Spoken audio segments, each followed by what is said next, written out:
ओम हर हर महादेव शिव शंभो बाबा धवलेश्वराय नमो नमः। दीपं जति परम ब्रह्म दीपं जति जनार्दनः दीप हरत मे पापो पूजा दीप नमस्तुते। बाबा धवलेश्वर महाप्रभु संसार सुखी रखंतु।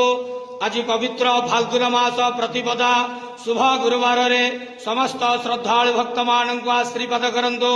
मनस्कामना पूर्ण करंतु। कर्म क्षेत्रोन्नति करंतु। ग्रह निष्ठमान खंडन करंतु।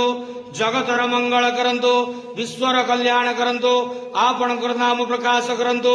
सेवकर डाक श्रवण करंतु। समस्त गुआवसा भक्त मानकर मनस्कामना पूर्ण करंतु। हे बाबा धवलेश्वराय नमो नमः। संसार सुखी रखंत आनंद घेवार हरि बोलो।